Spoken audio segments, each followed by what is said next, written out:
Hello, writers, and welcome back to Spooky Writes, your channel all about writing. I'm your host, who is secretly a ghost, Kamal Onor. Now, today we're going to be talking all about writing advice. Now, of course, this channel is all about writing advice, but today we're going to be talking about the writing advice of write what you know. So make sure if you get any value from this video, make sure to give it a good thumbs up. Make sure to subscribe to the channel. It helps it out a lot. And with that said, let's head into the storm.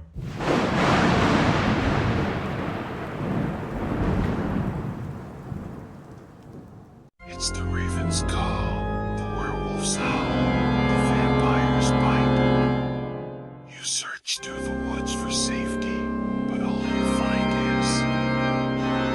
Okay,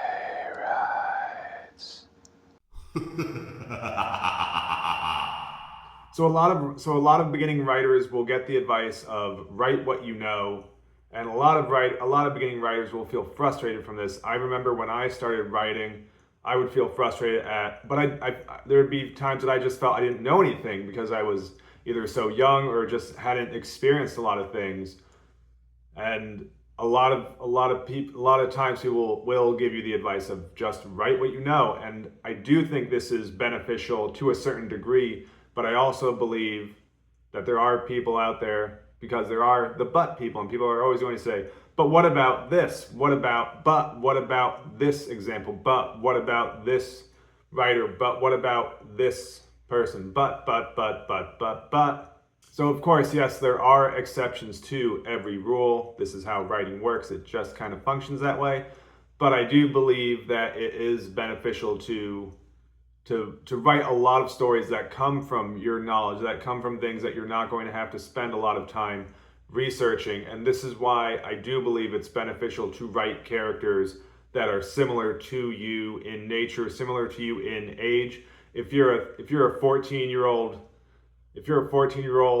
boy, it doesn't make sense for you to write a story about an 80-year-old grandmother, because you're just not going to be able to create that character realistically without doing a lot, and I do mean a lot of research, whether that's interviewing your grandmother or spending a ton of time around the elderly. If you're working in a nursing home, maybe then you can share some of their stories. You can take pieces from the people that you're coming into contact with, but you're not going to be able to do it authentically, especially as a beginning author, as a beginning writer. The best thing that you can do is just write. So I do believe this is beneficial advice to the extent of telling people to write stories that you already have a knowledge, that you already have a skill set to tell. And this is going to be beneficial for any beginning writer, because beginning writers need to just write.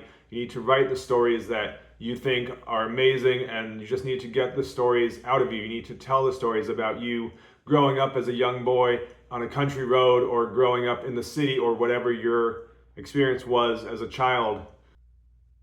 But I do believe there are plenty of exceptions to this rule, and I think it's one of those things that I don't recommend beginning authors, I don't recommend starting out authors, especially younger authors, to immediately say, well, this author did this and this author did a ton of research. And yes, once you get to a certain level, you can do research. I highly recommend the book Flashes of War, which is written by Katie Schultz.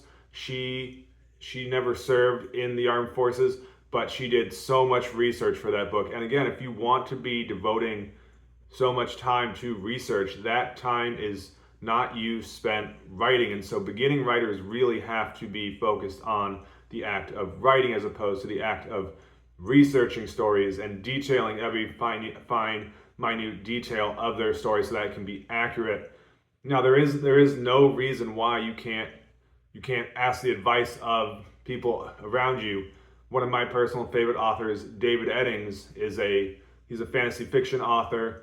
He writes incredibly well-written female characters, and the trick was that he would go to, any time he wrote a female character, he would go to his wife, and he would ask his wife, he would say, is this how a woman would actually behave? Would a woman actually think this way? And so getting that extra feedback, very similar to what happened with Stephen King's first novel, Carrie, where Stephen King was writing a story about a young girl going through adolescence and had written some scenes, and his wife Tabitha ended up looking over them and suggested some changes because Stephen got some of the facts wrong about what it was like in a girl's locker room or what it was like in a girl's restroom, whatever the case was.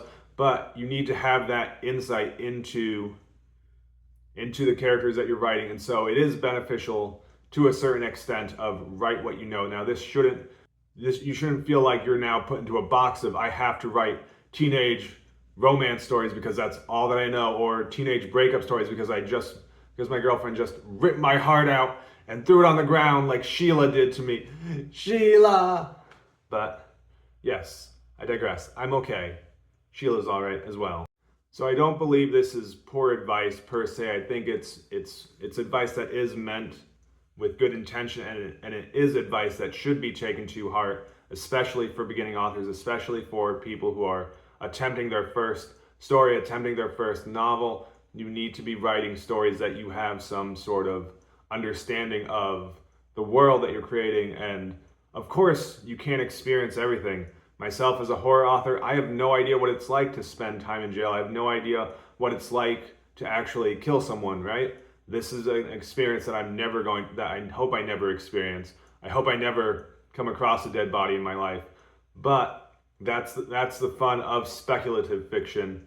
And so I do write stories that tend to be based off of what ifs. This is the way that I create my stories. I'll ask myself a what if question. Now, there are certainly times when I've experienced something that's similar, and I can draw on those experiences to help me establish this story. I can draw on the experience of getting caught in the rain. I can draw on the experience of my personal isolation. I can draw on the experience of living with a disability. I can draw on all these personal experiences that I have to help generate characters and generate material for my stories. Now, I'm not going to necessarily know every last detail in my story. I'm not going to have done or even experienced everything in my story. So there is a limit to that idea of write what you know. But again, I do believe it is beneficial to give yourself permission to write stories that are going to be easy for you to write. You don't want to be bogged down necessarily in so much research. You don't want to be researching what is the average rainfall of the country that you're setting your story in. Set your story in somewhere that you're familiar with. Set it in a school that is similar to your school, that functions similar to your school. Maybe you work in a grocery store. Write a story set in a grocery store. Write a scene where a character goes into a grocery store, and if you have this knowledge of being a clerk or a cashier at a grocery store, you know what it's like to be behind the scenes. You know what it's like to be in the back room. You know what it's like to you have a deeper insight as to how a grocery store functions. And of course, that's one of many examples.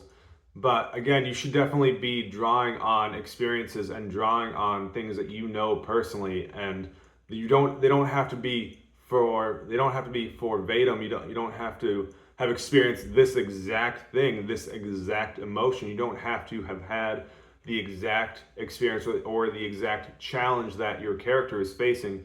You don't have to necessarily be the same age as your character. You don't necessarily have to be the same gender as your character, but it does help draw, and it does help you to be able to create a more believable character rather than having to spend so much time on research. It frees you up in a way to simply write a story about a man going through his day, and then he comes across something strange, and what reaction would you have if you came across something similar? When was the time that you were scared? What things scare you? And this is where I get a lot of inspiration for my stories, is I'll ask myself, what would I do in this situation? Because I know what it's like to be scared. I know what it's like to be surprised. I know how I would personally react in certain situations, and I can draw on those experiences. I can draw on those feelings, and I can draw on those emotions, and I can draw on the things that I've experienced in my life.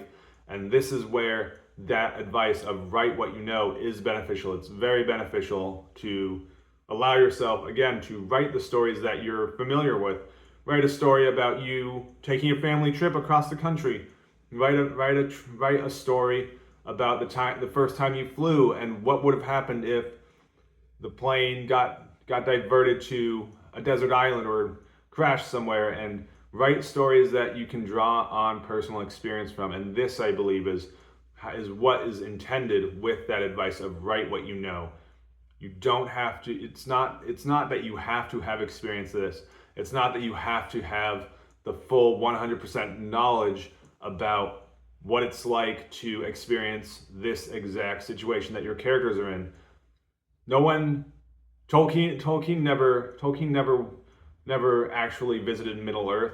He created Middle Earth off of inspiration from his surroundings, from the surroundings of which he grew up in, and an idealized kind of version of what he imagined. And yes, you should be drawing on your imagination, but you also need to be drawing on your personal knowledge and your personal experiences. So hopefully that was helpful. Give you a little bit more thought. Again, you don't want to be necessarily super deflective when someone gives you any piece of advice, but you also want to try and analyze, and you want to also try and be critical of every piece of writing advice. Even for this own channel, write in the comments down below. Tell me if you think I'm wrong. Tell me if you think that I'm right. Tell me whatever you want. Just put it in the comments down below. And with that, keep it spooky.